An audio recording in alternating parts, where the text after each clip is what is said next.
ассалому алайкум бинандаҳои гиромӣ. нашри муфассали барномаи иттилооти ахборо аз телевизиони Тоҷикистон манзуратон мегардад. дар студия бо шумо Саид Мукаррам Шарифзода ва Савсан Ғайбзода.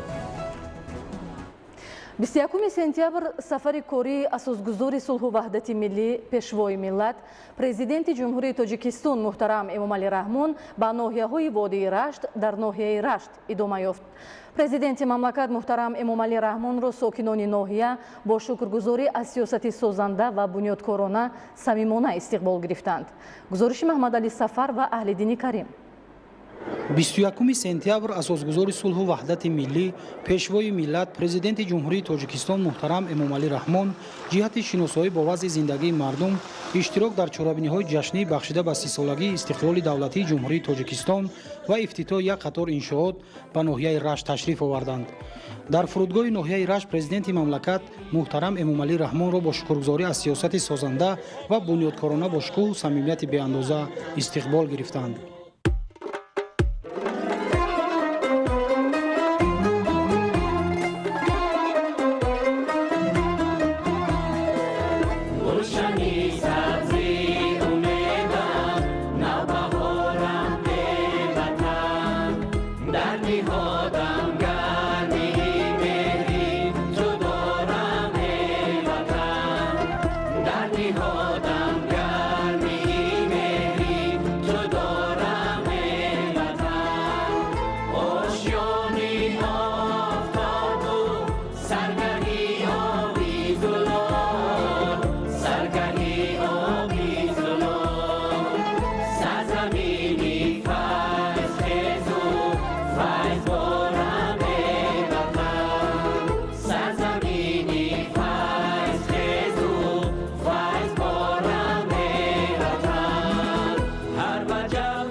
از فری تو از حکمتی وحدت آفری تو از حکمتی وحدت آفری تو نور و فری بخش از فری تو از حکمتی وحدت آفری تو فرخنده شاه آسوده و یاری آوری تو فرخنده شاه شاکی ملت آسوده و یاری آوری تو بنیادگذاری صلح و وحدت خوش آمدی پیشوای ملت بر سرگهی بخش منبع نور ای سروری به بهای ملت بر سرگهی بخش منبع نور ای سروری به بهای ملت ای سروری به بهای ملت ای سروری به بهای ملت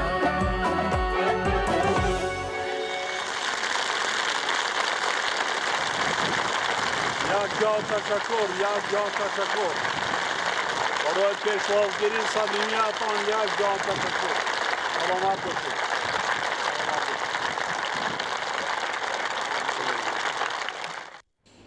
такмили инфрасохтори кору хизматрасонӣ дар деҳот дар доираи татбиқи нақшачорабиниҳои солҳои рушди деҳот, сайёҳӣ ва ҳунарҳои мардумӣ амалӣ карда мешавад. дар доираи сафари корӣ ба ноҳияи Рашт, Асосгузори сулҳу ваҳдати миллӣ, пешвои миллат, Президенти Ҷумҳурии Тоҷикистон муҳтарам Эмомалӣ Раҳмон маркази хизматрасонии Сиярён ва терминали мусофиркашонии минтақавиро мавриди баҳрабардорӣ қарор доданд. гузориши хабарнигорони мо. 21 сентябр дар ноҳияи Рашт Асосгузори сулҳу ваҳдати миллӣ, пешвои миллат, Президенти Ҷумҳурии Тоҷикистон муҳтарам Эмомалӣ Раҳмон маркази хизматрасонии Сиярён ва терминали мусофиркашонии минтақавиро мавриди баҳрабардорӣ қарор доданд. иттилоъ дода шуд, ки масоҳати маркази хизматрасонии мазкур 3194 метри мураббаъ буда аз таҳхона ва 3 ошона иборат аст. сохтмони иншооти мазкур бо саҳми бародарон Сияруфҳо аз соли 2018 оғоз гардида бо харҷи 6 млн 840 000 сомонӣ бунёд карда шудааст. дар ошонаи якуми маркази хизматрасонии Сиярён бозори фурӯши меваи сабзавот ва дигар номгӯи маводи ғизоӣ бо 160 нуқтаи савдо мавҷуд аст. ошонаи дуюм барои фурӯши молҳои рӯзгор ва либос пешбинӣ шудааст. дар асоси дастуру ҳидоятҳои пешвои муаззами миллат мо тасмим гирифтем, ки як бозори сеошона сохтмонашро тамом карда ба истифода додем. аз он ҷумла дар як маркази гӯштфурӯшӣ ба талаботҳои замонавии ҳозиразамон низ тайёр карда ба истифода додаем ва дар паҳлӯи бозор ҳамон як терминал, ки ноҳияи Рашт аз ҳамин чиз танқисӣ мекашид, ба истифода додагӣ ҳастем. тасмим гирифтем, ки боз як меҳмонхона иборат аз 5 ошона сохта ба истифода дидем. бинои терминали мусофиркашонӣ низ барои 150 ҷои нишаст бунёд гардидааст, ки дар ошонаи якуми он марказҳои хизматрасонӣ мавҷуд аст. масоҳати ҷойгиршавии бинои терминал 264 метри мураббаъ буда бо харҷи 1,5 млн сомонӣ сохта ба истифода дода шудааст. дар маркази хизматрасонии Сиярён ва терминали мусофиркашонии минтақавӣ 400 нафар сокинони маҳаллӣ бо ҷои кори доимӣ таъмин гардиданд. ҳамчунин дар шафати терминал сохтмони меҳмонхона барои 150 нафар идома дорад. пешвои муаззами миллат муҳтарам Эмомалӣ Раҳмон аснои шиносоӣ бо шароити фароҳамгардида дар иншооти навбунёд баҳои баланд доданд ва саҳми соҳибкоронро дар вусъати корҳои ободониву созандагӣ назаррас маънидод карданд. мавриди зикри хос аст, ки саҳми соҳибкорон ва аҳолии ноҳияи Рашт дар иҷрои корҳои ободониву созандагӣ назаррас буда, дар давоми солҳои охир аз ҷониби онҳо зиёда аз 71 километр роҳҳои автомобилгарди ҳудуди ноҳия асфалтпӯш карда шуданд. инчунин бо саҳмгузории бахши хусусӣ 35 маркази савдову хизматрасонӣ мавриди истифода қарор гирифтааст. боғдорӣ дар рушди соҳаи кишоварзӣ нақши муассир дошта, хоҷагидорон ба бунёди боғу тогзор махсусан боғҳои интенсивӣ ҳавасманданд. дар доираи сафари корӣ ба ноҳияи Рашт 21 сентябр Асосгузори сулҳу ваҳдати миллӣ, пешвои миллат, Президенти Ҷумҳурии Тоҷикистон муҳтарам Эмомалӣ Раҳмон бо вазъи рушди соҳаи боғдорӣ ва ниҳолпарварӣ дар боғи интенсивии пайванд Рашт шинос шуданд. бунёди боғҳои нав дар баробари таъсиси ҷойҳои корӣ, инчунин ба истеҳсолу содироти меваҳои шаҳрборӣ аз ҷиҳати экологии тоза ба хориҷи мамлакат мусоидат мекунад. гузориши ҳамкоронамон.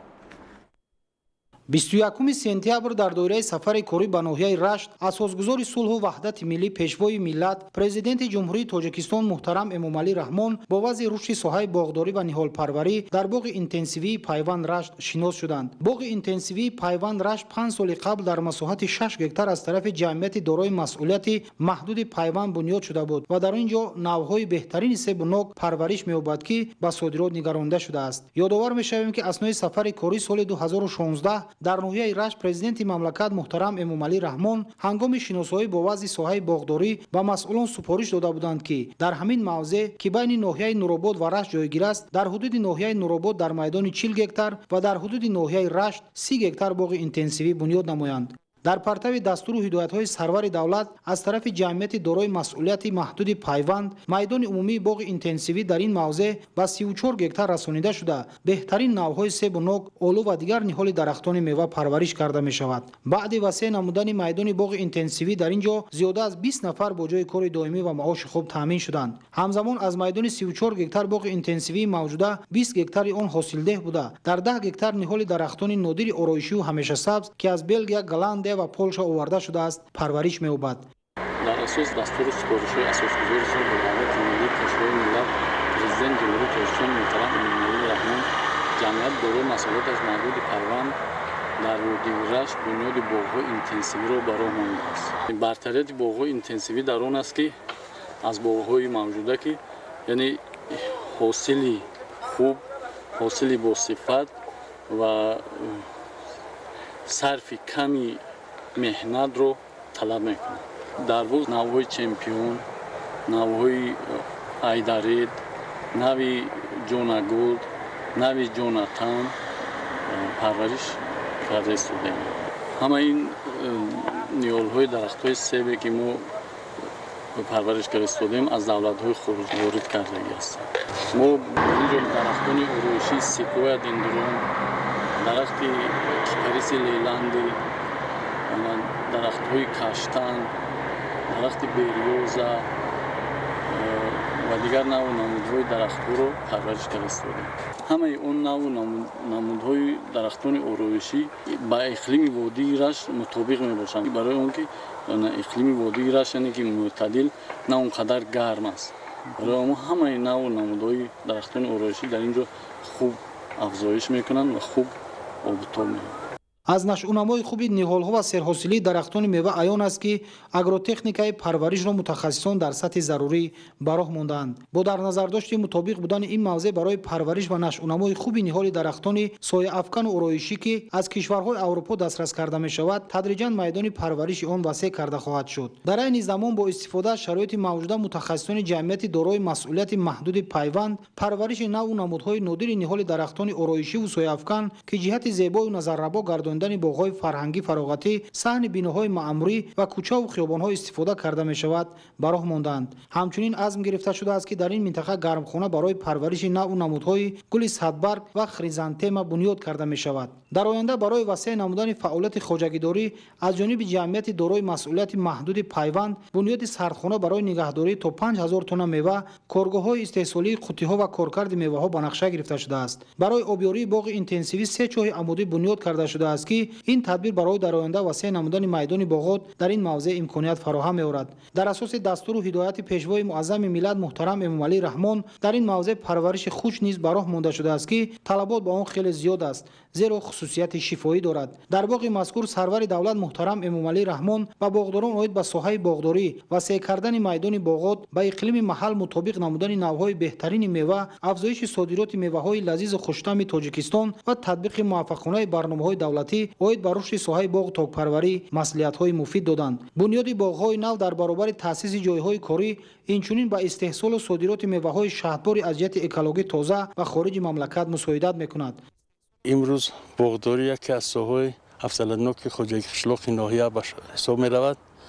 то имрӯз дар ноҳия дар ҳама шаклҳои хоҷагидорӣ зиёда аз 4659 гектар боғҳо мавҷуд мебошанд. дар давоми 4-5 соли охир мо тавонистем, ки майдони 353 гектар боғҳои нав бунёд намоем. ки ин сипориши сарвари давлат буд, мо тавонистем боғҳои интенсивиро бунёд намоем. имсол дар боғҳои интенсивӣ ҳам ҳосилнокӣ хуб шудааст. президенти ҷумҳурии Тоҷикистон муҳтарам Эмомалӣ Раҳмон бо намоиши дастовардҳои кишоварзони ноҳияи Рашт шинос шуданд. ҳамон тавре маълум гардид хоҷагидорон дар ҳама бахшҳои соҳаи кишоварзӣ ба дастовардҳои назаррас ноил гашта дар таъмини амнияти озуқаворӣ фаъолона саҳмгузоранд. дар ноҳияи Рашт имсол дар ҳама шаклҳои хоҷагидорӣ дар майдони 7663 аз 3 гектар кишти зироат гузаронда шуд ки нисбат ба соли гузашта 24 гектар зиёд мебошад. ҳаҷми умумии истеҳсоли маҳсулоти кишоварзӣ дар ин давра ба 68 миллиони 660 ҳазор сомонӣ баробар шудааст ки нисбат ба соли гузашта 801 ҳазор сомонӣ зиёд ва суръати афзоиш 101.2%-ро ташкил медиҳад. дар намоиши дастовардҳои кишоварзон беҳтарин навъҳои себу нок, сабзавоту полезиҳо, зироати лубёгӣ, намунаҳои дастпухти кадбонуҳо аз қабили нону кулчаҳо, шириниву маҳсулоти ширӣ ва ҳунарҳои мардумӣ ба маъраз гузошта шуд. мушоҳида гардид ки ҳунари дузандагӣ, бофандагӣ, зардузӣ, чакандузӣ, тоқидузӣ ва атласу адрасбофӣ дар ноҳияи Рашт ба таври назаррас рушд кардааст. тавре бонувон зимни шиносоии сарвари давлат муҳтарам Эмомалӣ Раҳмон аз маҳсули дасти аҳли ҳунар иброз доштанд бо васеъ кардани доираи фаъолият дар хона ва коргоҳҳои алоҳида онҳо аз ин манфиати зиёд гирифта барои пешбурдани зиндагии худ истифода менамоянд. занони ҳунарманд инчунин бо мақсади қонеъ кардани талаботи хонандагони мактабҳо духти сару либоси мактабиро низ васеъ ба роҳ мондаанд. қариб 15 сол шуд ки ман дузанда ҳастам. 2 сол боз шуд ки ман дар ҳамаи адрасбофӣ кору фаъолият мекунам. адрас, сумкачо, тоқиё, чизои миллӣ дар рӯзгор истифода бурда мешавад. мо ҳозир 1.5 то 2000 саралибоси духтарона истеҳсол кардем, хайба мактабро таъмин кардем. ҳоло боша омодаем ки оҳиста оҳиста бо саралибоси бачагонаро ҳам ба роҳ монем. кадбонуҳои ноҳияи Рашт намудҳои гуногуни маҳсулоти нонӣ, нону кулча, қаламаю чапотӣ ва дигар намуди анвои маводи ғизоиро ба маъраз гузоштанд. техникаву мошинолоти муосири кишоварзӣ ки аз тарафи муассисаи давлатӣ маркази идораи лоиҳаи рушди чорводорӣ ва чарогоҳҳо ба намоиш гузошта шуда буд, барои рушди соҳа ва самтҳои гуногуни хоҷагидорӣ ба деҳқонон дастрас карда мешавад. лоиҳаи дастгирии соҳаи кишоварзӣ дар заминаи ҷомеа дар 7 шаҳру вилоятҳои Суғд, Хатлон ва минтақаи Рашт фаъолият мекунад. аз ҷумла дар минтақаи Рашт, дар худи ноҳияи Рашт ва Тоҷикобод фаъолияти худро идома додааст. дар доираи лоиҳа дар ноҳияи Рашт ба мақомотҳои худфаъолияти амниятӣ 27 адад техникаҳои гуногун тамға дастрас гардонда шудааст. дар як гӯшаи дигар намоиши маҳсулоти истеҳсолнамудаи корхонаву коргоҳҳои ноҳияи Рашт ташкилу ба роҳ монда шуд ки нишондодҳои истеҳсолии онҳо низ солҳои охир рӯ ба афзоиш аст. истиқроҷу коркарди ангишсанг дар конҳои мавҷудаи ноҳияи Рашт солҳои охир вусъат дошта, аз ин ҳисоб таъмини ташкилоту муассисаҳо ва дигар соҳаҳои буҷетӣ бо ангишти хушсифат сол аз сол бештар мегардад. ҷамъияти савомӣ кушодаи ангишти камароб тасмим гирифтааст ки дар соли ҷорӣ 61 000 тоннаро тибқи дастури супоришҳои ҳукумати ҷумҳурии Тоҷикистон истеҳсол намояд. дар ҷамъияти савомӣ кушодаи ангишти камароб 34 адад техника ва механизмаҳо фаъолият карда истоданд. аз ҷумла ташкилоту муассисаҳои ноҳия ва минтақаи Рашт ва худи аҳолии минтақа ангиш мекунанд. ҳаҷми маҳсулоти истеҳсолнамудаи корхонаҳо ва коргоҳҳои саноатии ноҳияи Рашт 12 миллиону 318 ҳазор сомониро ташкил медиҳад ки нисбат ба соли гузашта 348.9 ҳазор сомонӣ зиёд аст. соҳаи чорводорӣ низ дар ноҳияи Рашт рушд карда, саршумори зотҳои сермаҳсул дар ҳама шаклҳои хоҷагидорӣ зиёд мегардад. нишондодҳои истеҳсолӣ дар соҳаҳои гуногуни хоҷагии халқи ноҳияи Рашт сол аз сол баланд гардида, сатҳи зиндагии мардум ба маротиб беҳтар шудааст. 21 сентябр дар қароргоҳи яке аз қисмҳои низомии қушунҳои зудамали вазорати мудофиаи ҷумҳурии Тоҷикистон дар ноҳияи Рашт бо иштироки Асосгузори сулҳу ваҳдати миллӣ пешвои миллат Президенти Ҷумҳурии Тоҷикистон муҳтарам Эмомалӣ Раҳмон бинои нави дуошёнаи ситоди қисми ҳарбӣ ва хобгоҳ мавриди баҳрабардорӣ қарор дода шуд. дар доираи анҷоми корҳои ободонӣ ҳудуди бинову иншооти қисми низомии мазкур бо роҳравҳои бетонӣ суҳбат карда барои ҳайати шахсӣ гулубутаҳо ва бо дигар растаниҳои ороишӣ зиннат ёфтааст. гузориши хабарнигорони мо. 21 сентябр Асосгузори сулҳу ваҳдати миллӣ пешвои миллат Президенти Ҷумҳурии Тоҷикистон муҳтарам Эмомалӣ Раҳмон дар доираи сафари корӣ дар ноҳияи Рашт дар қароргоҳи яке аз қисмҳои низомии қушунҳои зудамали вазорати мудофиаи Ҷумҳурии Тоҷикистон бинои нави дуошёнаи ситоди қисми ҳарбӣ ва хобгоҳро ифтитоҳ карданд. созандагӣ ва бунёдкорӣ ва дар ин замина таъмини хизматчиёни ҳарбии артиши миллӣ бо шароитҳои хуби ҳозиразамони хизматию маишӣ ва ҳам таълимӣ доимо дар мадди назари пешвои миллат сарфармондеҳи олии қувваҳои мусаллаҳ генерали артиш муҳтарам Эмомалӣ Раҳмон қарор дошта дар ин замина пайваста корҳои судманду назаррас амалӣ карда мешавад. бинои дуошонаи ситоди қисми ҳарбӣ ва хобгоҳи кушоду барҳавои муосир дар рӯзҳои таҷлили 30-солагии Истиқлолияти давлатии Ҷумҳурии Тоҷикистон ва дар доираи корҳои созандагӣ дар ҳудуди қисми низомии қушунҳои зудамали Вазорати мудофиаи Ҷумҳурии Тоҷикистон мавриди баҳрабардории ҳайати шахсии он қарор дода шуд. ситоди қисми ҳарбӣ дар масоҳати 320 метри мураббаъ сохта шуда дохили он аз нуқтаи навбатдори фаврӣ, системаи алоқаи муосир, толори маҷлис, нуқтаи идоракунӣ, ҳуҷраи кории афсарону ҳайати шахсӣ ва аз дигар ҳуҷраҳои гуногуни кориву хизматӣ иборат мебошад. хобгоҳи кушоду барҳавои замонавӣ бошад бо 260 ҷойи хоб барои сарбозон пешбинӣ гардида дар масоҳати 570 метри мураббаъ қомат афрохтааст. дар ошонаҳои якум ва дуюми хобгоҳ ба ғайр аз ҳуҷраҳои калони хоби сарбозон инчунин хонаи хизматию маишӣ, синфхонаҳои дарсӣ, ҷои дастурушӯӣ, амбор ва дигар ҳуҷраҳо ҷойгир карда шудааст. барои назорати доимии дохилу атрофи бино ва ҳудуди қисми ҳарбӣ камераҳои мушоҳидавӣ насб гардида иншооти мазкур бо системаи гармидиҳӣ таъмин мебошад. дар доираи анҷоми корҳои ободонӣ ҳудуди бинову иншооти қисми низомии мазкур бо роҳравҳои бетонӣ суҳбат карда барои ҳайати шахсӣ, гулу бутаҳо ва бо дигар растаниҳои ороишӣ зиннат ёфтааст. Президенти Ҷумҳурии Тоҷикистон муҳтарам Эмомалӣ Раҳмон аз дохил ва ҳудуди қисми низомӣ ва бинову иншооти навбунёд дидан карда ба сатҳу сифати корҳои сохтмонии он баҳои баланд доданд.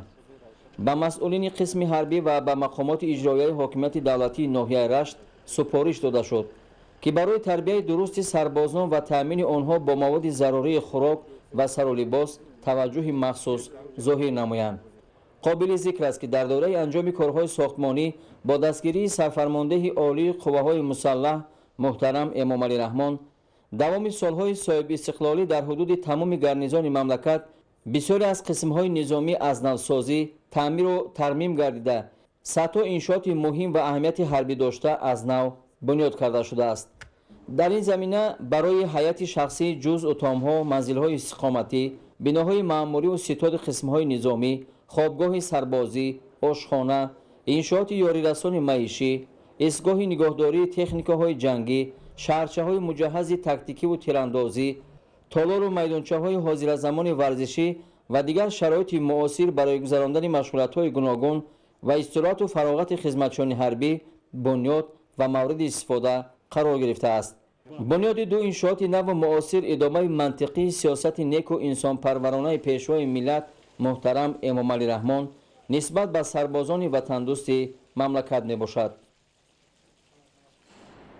имрӯз низ сафари кории асосгузори сулҳу ваҳдати миллӣ пешвои миллат Президенти Ҷумҳурии Тоҷикистон муҳтарам Эмомалӣ Раҳмон дар ноҳияи Рашт идома ёфт. пешвои миллат муҳтарам Эмомалӣ Раҳмон дар деҳаи шӯлаи деҳоти ба номи Боқӣ Раҳимзодаи ноҳияи Рашт муассисаи таҳсилоти миёнаи умумии рақами 35-ро ба истифода доданд. гузориши Хуршедаи Наҷмиддин ва Маҳмадсаиди Камол.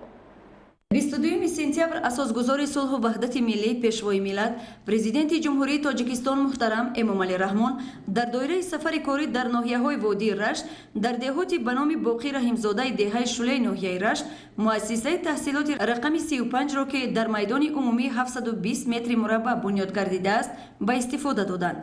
бояд гуфт ки бинои мактаби ҳамин деҳа ки соли 1975 сохта шуда буд бо гузашти солҳо кӯҳнаву фарсуда ва садамавӣ гардид. бо афзоиши шумораи аҳолии мушкилоти норасидани ҷои нишаст низ барои хонандагон ба миён омад.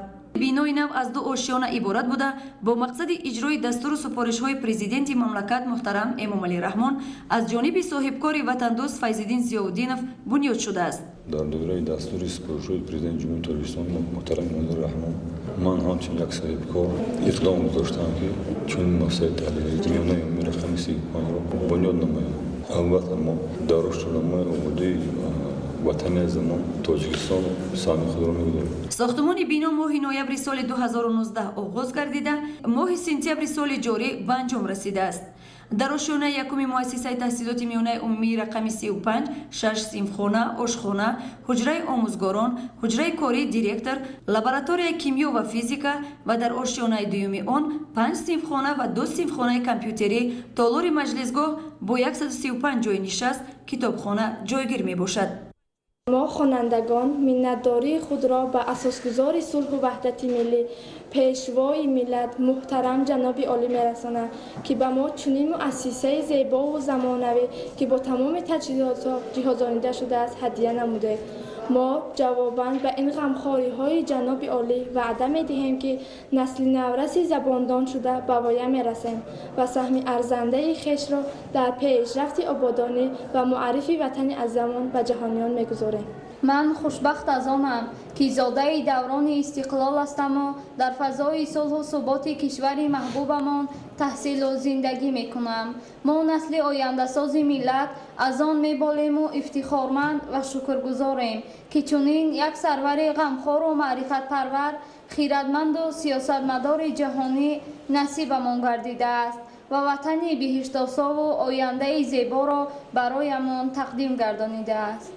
муассисаи таҳсилоти миёнаи умумии рақами 35 барои 340 нафар хонанда дар як баст пешбинӣ шудааст. муассисаи мазкур бо мизу курсиҳои истеҳсоли ватанӣ таъмин мебошад. ما از جناب عالی شکرگزار هستیم که به ما خوانندگان چنین یک مؤسسه محتشم و برهوا دارای کابینت و آموزشگاه مجهز تعلیمی هدیه نموده است. ما خوانندگان در نوبت خود وعده می‌دهیم که علم‌های دقیق را از بر نموده بهر پیشرفت مملکت عزیزمان سهمگزار باشیم. امروز باعث افتخار و سرفرازی است که محترم جناب عالی президенти ҷумҳурии Тоҷикистон ба муассисаи мо ташриф оварда бинои наву замонавиро ифтитоҳ намуданд. имрӯз дар муассисаи мо тамоми шароитҳои замонавӣ муҳайё сохта шудааст ва мо омӯзгорон аз ин меболем. бо бунёд гардидани чунин як иншооти муосири таълимӣ 18 нафар омӯзгорони маҳаллӣ бо ҷои кори доимӣ ва маоши хуб таъмин гардиданд. имрӯз бисёр рӯзи фарахбахш ва боиси ифтихори сарфарозии мо коллективи омӯзгорон хонандагони масъа ва аҳли диҳа мебошад ки рӯзи 22 сентябр бо иштироки бевоситаи пешвои муаззами миллат ҷаноби олии муҳтарам эмомалӣ раҳмон муассисаи нави мо ифтитоҳ гардид ки ин муассиса аз ҳидоятҳои созандагию ободонии ҷаноби олӣ ки яке аз ҷавонмардҳои бисёр саховатпашаву асили диҳа илҳом гирифта даст ба ҳамин иқдоми наҷибона зад ва ҳамин муассисаи бисёр зебову барҳаворо барои мо сохт. муассисаи нав имконият дод ки ҳам рафти таълиму тарбия хубтар шавад ва ҳам боз якчанд нафар омӯзгори дигар соҳиби ҷои кор шавад. ما خوانندگان از آن شکرگزاریم که چنین وطنی زیبا و بهشت‌آسا با راهنمایی و سروری پیشوای ملت آباد و زیبا گشته کارهای سازندگی و بنیادکاری بخشیده به 30 سالگی استقلالیت دولتী جمهوری تاجیکستان و منفعت خلق و ملت ادامه دارد. سپاسگزاریم. محض استقلالیت و کشور ما سازندگی و بنیادکاری را آورد و ما صاحب چنین مکتب زیبا گشتیم. ما یک وطن داریم که نامش تاجیکستان میباشد. пешвои муаззами миллат муҳтарам эмомалӣ раҳмон дар ин ҷо бо омӯзгорону хонандагон суҳбати озоду самимӣ анҷом дода онҳоро барои таълиму тарбияи насли наврасу ҷавон дар рӯҳияи худогоҳиву худшиносӣ, ватандӯстӣ, ватанпарастӣ ва омӯхтани илмҳои муосир ҳидоят намуданд. хуршедаи наҷмиддин, маҳмад саиди камол, умари сафар аз ноҳияи рашт. имрӯз ҳамчунин бо иштироки асосгузори сулҳу ваҳдати миллӣ пешвои миллат Президенти Ҷумҳурии Тоҷикистон муҳтарам Эмомалӣ Раҳмон бинои маъмурии ҷамоати шаҳраки Навободи ноҳияи Рашт ба истифода дода шуд. бинои нави маъмурии ҷамоати шаҳраки Навобод дар асоси таваҷҷӯҳи пайвастаи ҳукумати Ҷумҳурии Тоҷикистон барои фароҳам овардани шароити муосири фаъолият ба кормандони мақомоти маҳаллӣ ва дар ҳамин замина баҳравар гардидани сокинони он аз шароити мусоиди хизматрасонӣ бунёд шудааст. 22 сентябр дар доираи сафари корӣ ба ноҳияҳои водии Рашт, асосгузори сулҳу ваҳдати миллӣ, пешвои миллат, Президенти Ҷумҳурии Тоҷикистон муҳтарам Эмомалӣ Раҳмон дар ноҳияи Рашт бинои маъмурии ҷамоати шаҳраки Навободро ифтитоҳ намуданд. Бинои мазкур дар масоҳати умумии 620 метри мураббаъ бунёд гардида аз 2 ошёна иборат мебошад. Сохтмони он моҳи июни соли 2019 оғоз гардида, моҳи сентябри соли 2021 ба анҷом расид. бо шарофати сиёсати хиратмандонаи пешвои муаззами миллат имрӯзҳо дар водии Раштон бо сафари корӣ ташриф оварданд ва мавриди қайд аст ки ҷамоати шаҳраки Навобод бинои ҷамоати шаҳраки Навобод ки бевосита санги асосро соли 2019 гузошта буданд мавриди баҳрабардорӣ қарор доданд ва мо бошандагони анамин ҷамоати шаҳраки Навобод аз хизмати софдилонаву содиқонаи пешвои муаззами миллат нисбати Тоҷикистони азизамон миннатдории худро баён мекунем. Бо ташрифи бевоситаи ҷаноби олӣ заҳматҳои шабонарӯзии ин шахсияти таърихӣ ҳастанд ки дар 30-солагии истиқлолияти давлатии Ҷумҳурии Тоҷикистон як қатор иншоотҳое ки мавриди истифода қарор гирифтанд албатта кӯшишу заҳмати софдилонаву содиқонаи пешвои муаззами миллат буд ки Тоҷикистони азизи мо имрӯзҳо гулгулшукуфон гашта истодааст. ёдовар бояд шуд ки санги асоси бинои мазкурро соли 2019 дар доираи сафари корӣ ба ноҳияҳои водии Рашт Президенти Ҷумҳурии Тоҷикистон муҳтарам Эмомалӣ Раҳмон гузошта буданд. Дар ошёнаи якуми бинои маъмурии ошхона, толори маҷлисгоҳ барои 300 нафар ҷои нишаст, 2 ҳуҷраи корӣ, дар ошёнаи дуюм 5 ҳуҷраи корӣ ҷойгир мебошад. мо занону модарони ҷамоати шаҳраки Навобод сарфароз аз он ҳастем ки таҳти ғамхории бевоситаи асосгузори сулҳу ваҳдати миллӣ пешвои миллат муҳтарам Эмомалӣ Раҳмон қарор дорем. маҳз ташаббуси ғамхоронаи ҷаноби олӣ буд ки дар ҷашни 30-солагии истиқлолият чунин бинои бо ҳашамату зебои ҷамоати шаҳрак кушода дода шуд. соли 1997 аввалин бор тибқи квотаи президентӣ ба донишкадаи тиббӣ ворид шуда онро ба муваффақият хатм намуда тӯли 15 сол аст ки ба шаҳру ҷамоатҳои шаҳраки Навобод ва шаҳраки Ғарб хизматрасонӣ менамоям. ин маҳз ташаббуси бевоситаи ҷаноби олӣ буд. ман солҳои дароз орзу мекардам ки ба донишкадаи тиббӣ ворид шавам. баъзан мешуд ки шароит намешуд. маҳз ғамхории бевоситаи ҷаноби олӣ буд ки ба мо имконият дод ки ман як духтари деҳқон донишкадаи тиббиро хатм намуда ба халқу ватани худ хизматрасонӣ намоям ва ҳамеша орзу мекардам ки як бор миннатдории худро ба ҷаноби олӣ расонам. зиҳи 1000 сол ҷаноби олӣ, мо аз шумо занону модарони ҷамоат беҳад миннатдорем ки духтарону занонро ҳамеша дастгирӣ менамоед ва имрӯз ин орзуи ман амалӣ гашт. сипосгузори беҳад аз шумо ҳастем.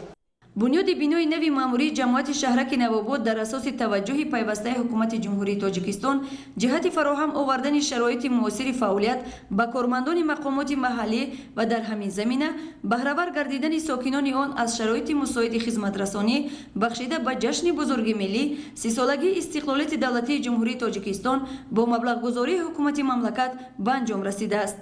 аз номи модарони ноҳияи Раштон замин миннатдоргии худро баён карда ба пешвои муаззами миллат чунин гуфтаниям ки дар тамоми ноҳияҳои водии Рашт ин қадар пешравию шукуфоиҳои бунёдкориву созандагӣ ин ҳама заҳматҳои шабонарӯзии президенти мамлакат аст. мо шукр мекунем, қадр мекунем ки чунин ҳамеша ватанамон обод боша ва сарвари мо доимо тансиҳату саломат бошад. дар ин ҷо пешвои муаззами миллат муҳтарам Эмомалӣ Раҳмон масъулинро барои иҷрои пурраи вазифаҳои хизматӣ ва мутобиқ ба талаботи замон ба мардум хизмат расонидан дастуру супоришҳои мушаххас доданд. ёдовар мешавем ки аҳолии шаҳраки Навободро 6000 нафар ташкил медиҳад. хуршедаи Наҷмиддин, Маҳмад Саиди Камол, Умари Сафар аз ноҳияи Рашт. бунёду навсозии иншооти таъиноти иҷтимоию хизматрасонӣ дар самти беҳсозии инфраструктури деҳот мусоидати фаъол менамояд. бо мақсади таъмини аҳолӣ бо манзили истиқоматӣ ва такмили инфраструктури ноҳияи Рашт биноҳои баландошёнаи истиқоматӣ бунёд карда мешаванд. дар ноҳияи Рашт аз ҷониби асосгузори сулҳу ваҳдати миллӣ пешвои миллат Президенти Ҷумҳурии Тоҷикистон муҳтарам Эмомалӣ Раҳмон манзилҳои истиқоматӣ барои хизматчиёни давлатӣ ба истифода дода шуд. гузориши Наврӯзшоҳи Азизулло ва Озари Фатҳулло. дар ноҳияи рашт аз ҷониби асосгузори сулҳу ваҳдати миллӣ пешвои миллат президенти ҷумҳурии тоҷикистон муҳтарам Эмомалӣ Раҳмон манзилҳои истиқоматӣ барои хизматчиёни давлатӣ ба истифода дода шуд. иншооти нав дорои шароити муосир барои зиндагӣ буда дар заминаи дастгириҳои пайвастаи ҳукумати мамлакат ҷиҳати фароҳам овардани шароити мусоиди зист барои хизматчиёни давлатӣ сохта шудааст. пешвои муаззами миллат муҳтарам Эмомалӣ Раҳмон ба хизматчиёни давлатӣ калидҳои манзилҳои истиқоматиро супорида онҳоро ба хизмати софдилона ба манфиати давлату миллат ҳидоят намуданд. нафароне ки соҳиби хона шуданд бо фараҳу хушҳолӣ ба роҳбари давлат изҳори миннатдорӣ намуданд. изҳори ташаккур мекунем аз асосгузори сулҳу ваҳдати миллӣ пешвои миллат президенти ҷумҳурии тоҷикистон муҳтарам Эмомалӣ Раҳмон ки нисбати кормандони мақомоти давлатӣ ҳамеша ғамхорӣ мекунад ва ин як ғамхории навбатии пешвои муаззами миллат буд ки мо як гурӯҳ 48 оилаи кормандони мақомоти давлатӣ бо манзили зист таъмин гардем. чунин ғамхорӣ моро водор месозад ки то охирин нафас барои давлату миллат ва барои ҳукумати ҷумҳурии тоҷикистон содиқона хизмат кунем. иншооти мазкур бо маблағгузории ҳукумати ҷумҳурии тоҷикистон аз тарафи дирексияи сохтмони иншооти ҳукуматии дастгоҳи иҷроияи президенти ҷумҳурии тоҷикистон бунёд гардида он аз 5 ошёна ва 48 манзили истиқоматӣ аз ҷумла 16 якҳуҷрагӣ 32 ҳуҷрагӣ ва 3 манзили истиқоматӣ 3 ҳуҷрагӣ иборат мебошад. манзилҳои истиқоматӣ дар ноҳияи рашт бо мақсади дар ноҳияҳои дурдаст аз имкони мусоид барои зиндагӣ баҳравар намудани хизматчиёни давлатӣ сохта шудааст. зимни шиносоӣ бо шароити манзилҳои истиқоматӣ президенти ҷумҳурии тоҷикистон муҳтарам Эмомалӣ Раҳмон аз фаъолияти хизматчиёни давлатӣ ёдовар шуда ҳифзи манфиатҳои миллиро вазифаи асосии ҳар як фарди хештаншинос арзёбӣ намуданд. дар асоси лоиҳа истиқоматкунандагон метавонанд аз шароити мусоид дар саҳни бино барои гаштугузор ва фароғат баҳравар шаванд. манзилҳои иstiqomatӣ барои 48 оилаи хизматчиёни давлатӣ бо маблағгузории ҳукумати ҷумҳурии тоҷикистон сохта шудааст. мо бештар талош намудем ки корҳо босифат ба анҷом расонида шавад. дар ҳар манзили истиқоматӣ барои зиндагӣ шароити зарурӣ аз қабили ошхона ва дигар шароитҳо фароҳам оварда шудааст. рашт ки ноҳияи дурдаст мебошад, ин беҳтарин ғамхорӣ аз ҷониби роҳбари давлат ба оилаҳои хизматчиёни давлатӣ мебошад.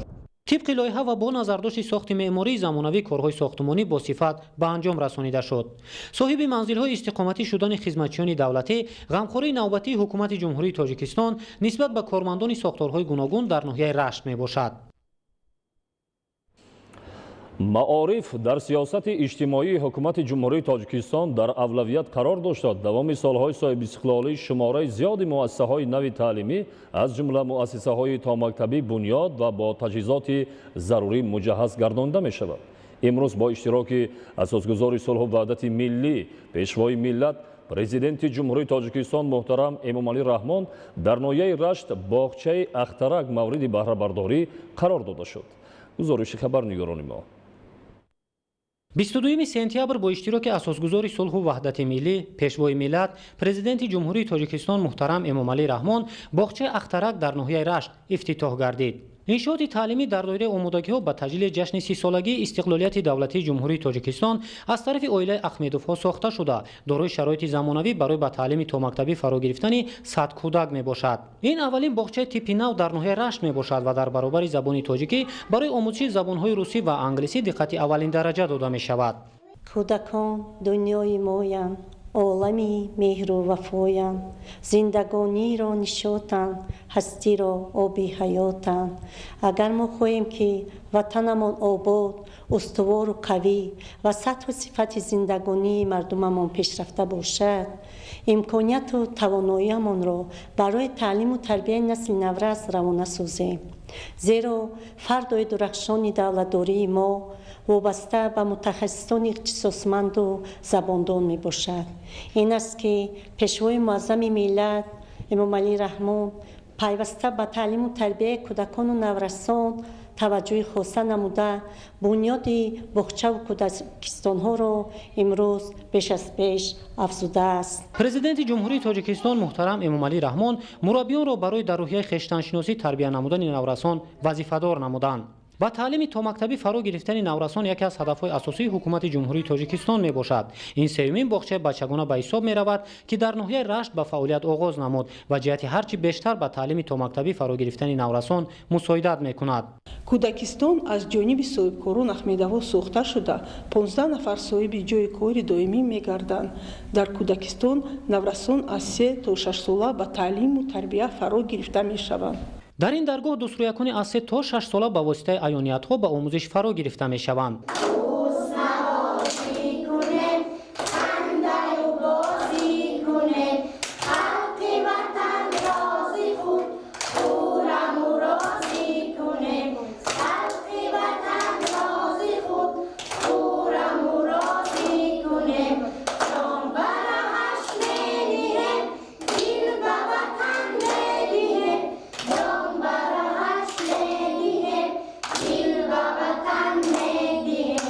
дар марҳилаи аввал мураббиёни касбӣ аз шаҳри душанбе даъват карда мешаванд ва дар ин баробар бонувони маҳаллӣ барои минбаъд ба ҳайси мураббӣ фаъолият кардан омӯзонида мешаванд. пешвои миллат муҳтарам Эмомалӣ Раҳмон барои дар оянда дар шароити замонавӣ ҳарчи бештар ба таълими томактабӣ фаро гирифтани наврасон ба масъулин супориш доданд.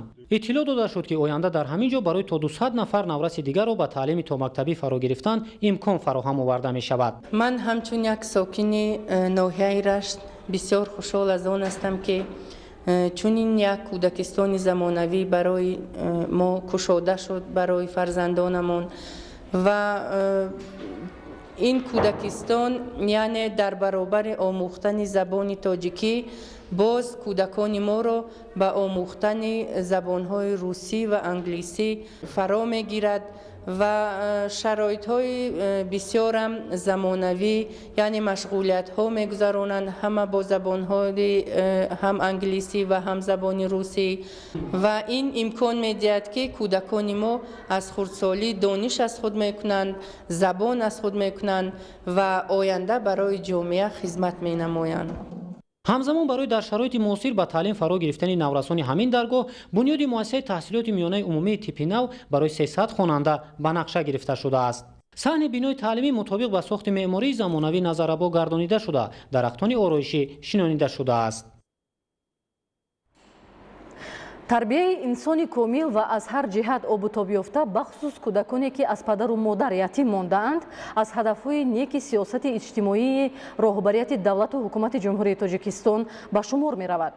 имрӯз Асосгузори сулҳу ваҳдати миллӣ пешвои миллат Президенти Ҷумҳурии Тоҷикистон муҳтарам Эмомалӣ Раҳмон дар маркази муосир ва навбунёди тиҷоратию хизматрасонии мирайёби ноҳияи Рашт бо хислатҳои ҳамидаи инсондӯстию ятимпарварӣ чун анъанаи наку бо як гурӯҳ ятимону ноҳияҳои минтақаи Рашт мулоқоти самимӣ доир намуданд.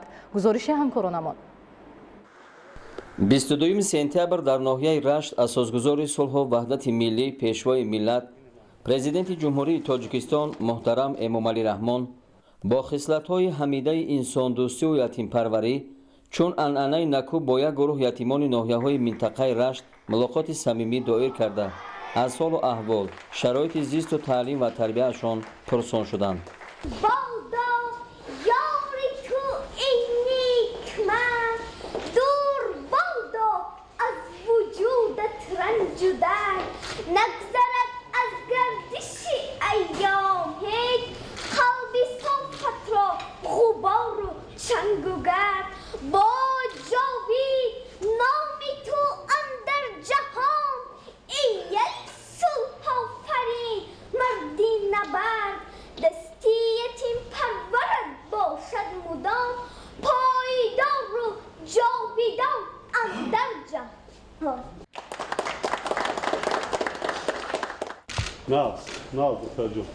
ملاقات سرور دولت محترم امامعلی رحمان در مرکز معاصر و نوبنیاد تجارتی و خدمترسانی میر ایوب که از جانب ساکنین وطندوس ناحیه رشت میر ایوب شاکرov بنیاد شده است برگزار گشت. این نوبت 60 نفر کودک یتیم از ناحیه‌های رشت، نورآباد و تاجیک‌آباد با صحبت و دیدار پدر غمخوارشان مشرف گردیده و از دست سرور خیراتپیشه و رعیت پرور تحفه‌ها عبارت از سر و لباس، شیرینی‌ها، اشیاء خانش و کمک مالیوی گرفتند. پرزیدنت مملکت محترم امامعلی رحمان همه اشتراکچیان واخوری کودکان خوش‌طالع دوران صاحب استقلالی را که با امر تقدیر از مهر و نوازش پدر و مادر محروم گشته و زیر غمخواری پیشوای معظم ملت قرار دارند، با جشن بزرگ ملی 30 سالگی استقلالات دولتی جمهوری تاجیکستان تبریک و تهنیت گفته برایشان سلامتی بردوام، خوانش خوب و اعلی و سعادت زندگی را آرزو کردند. از شما خواهش میکنیم که باباهای خوب و اعلی خوانید، انتظام نمونه‌ای داشته باشید. خودی همین سال صدها نفر همتایان شما، اونایی که صنف 11 را ختم کردند، به عنوان دانشجو مشرف گردیدند. با دانشکده و دانشگاه‌های جمهوری داخل شدند. حالا تحصیل کرده ایستادند. شما هم درس خوانید. حاضر آینده شما درخشان است، در پیش است. برای همین در وقتی تحصیل در مسائل تحصیلات عمومی باباهای خوب و اعلی خوانید. آداب و اخلاقی نمونه‌ای داشته باشید. خب کتاب بیشتر خوانید. زبان‌های خارجی را خوانید. زبان مادری در سطح اول و 2 زبان خارجی دیگر را به سطح زبان مادری دانستنده کار. از مربیان، آموزگاران خواهش میکنم که فرزندان ما را مثل فرزندان خودتان تربیت کنید، نگاه بین کنید. ما شما را تربیت میکنیم تا حیات مستقلانه به پایان میرسانیم و گسیل میکنیم. رو افتاده نباشید هیچگاه. خب دولت و حکومت مملکت نسبت به شما دائما غمخواری ظاهر می‌نماید، نه اینکه در عرصه یک جشن و معرکه‌های فرهنگی یا ملی دیگر. نه از خانه‌تان. سرور دولت محترم امامعلی رحمان درباره دستگیری اجتماعی حکومت مملکت سخنرانی کردند. تاکید داشتند که تربیت انسان کامل و از هر جهت آب و تاب یافته، به خصوص کودکانی که از پدر و مادر یتیم ماندند، از هدفهای نیک سیاست اجتماعی راهبریت دولت و حکومت کشور به شمار می‌رود. همین است که همه یتیمان جمهوری همیشه در مد نظر راهبر دولت قرار داشته، هنوز از آوان خردی تا به کمال رساندن آنها از طرف سرور دولت تمام تدبیرهای نیک اندیشیده می‌شود. بعد از سخنرانی و تقدیم تحفه‌ها پیشوای ملت محترم امامعلی رحمان در سر دسترخوان پرناز نعمت که به خاطر کودکان دوران صاحب استقلالی آراسته شده بود، با آنها صحبت صمیمی دایر کردند. یتیمان از غمخواری همیشگی پرزیدنت مملکت محترم امامعلی رحمان در راه تربیت، صاحب معلومات و صاحب کسب کردنشان اظهار سپاس نمودند. من میرزای عبدالرحمن، خواننده صنف دهم مکتب اینترنتی جمهوریوی کودکان یتیم ناحیه رشت میباشم. خیلی خوشنودم که تقدیر امروز برایم روزی فراموش نشدنی را تقدیم نمود و من میسر شد که پیشوای معظم ملت محترم جناب عالی امامعلی رحمان را از نزدیک ببینم. پرزیدنت به ما در باب آدم و آدمگری، اهمیت علم و دانش، ماهیت زباندانی، دور بودن از عملهای نامطلوب و بسیاری از مسائل در زندگی ضروری با ما صحبت نمودند. من از همه این گفته‌های محترم جناب عالی برای خود معنی‌های زیادی گرفتم و در نزد خود مقصد گذاشتم که همه این نصیحت‌های پدرانه او را همه وقت سرمشق کار خود نموده، همچون فرزند سزاوار وطن و ملت به وای رسم و برای پیشرفت آینده و باز هم بلند گشتن آبروی و اعتبار آن در سطح جهان سهم گذارم. دستگیری یتیمان و برجاماندگان شخصان یکه و تنها و بی سرپرست که از جانب پیشوای ملت صورت می‌گیرد، از جانب اهل جامعه به خصوص شخصان وطن دوست و صاحبکاران سخاوت پیشه همه جانبه پشتیبانی می‌یابد. نتیجه همین است که صاحبکاران در برابر رساندن کمک‌های مادی اینچنین در سمت بنیاد و آباد کردن یک گوشه دیار، صاحب شغل کردن مردم که به خاطر بهداشت سطح زندگی اهالی روانه گردیده است، تشبس‌های ارزنده می‌کنند. عائله میرایوب شاکر و با جانبداری عمیق از سیاست سرور دولت محترم امامعلی رحمان در راه آباد و شکوفا نمودن سرزمین اجدادی یک مرکز معاصر خدمترسانی بنیاد کرده 20 ساکنین ناحیه را با جای کار دائمی تامین نمودند. در همین استقلالیت 30 سالگی دولتی جمهوری تاجیکستان ما با فرزندان تصمیم گرفتیم که همین یک گوشه وطن آباد کنیم. ما آباد کردیم در همین دیار زیاده از 20 نفر ساکنان ناحیه همین رشت از جای کار تامین شدند. با دستگیری در جناب عالی ما همین ساختمان و انشاءات رو ساختیم با استفاده دادیم در 30 سالگی استقلالیت جمهوری تاجیکستان. چنین کارهای آبادانی در سراسر کشور از جانب شخصان وطندوست در سال تجلیل جشن بزرگ ملی 30 سالگی استقلالیت دولتی جمهوری به انجام رسیده، صدها انشاءات تعیینات گوناگون بنیاد و هزارها جایهای کاری تأسیس شده شد. شام امروز در ناحیه رشت با اشتراک اساسگزاری صلح و وحدت ملی پیشوای ملت президенти ҷумҳурии Тоҷикистон муҳтарам Эмомалӣ Раҳмон бахшида ба ҷашни 30 солагии истиқлоли давлатии ҷумҳурии Тоҷикистон барномаи рангини фарҳангӣ баргузор гардид.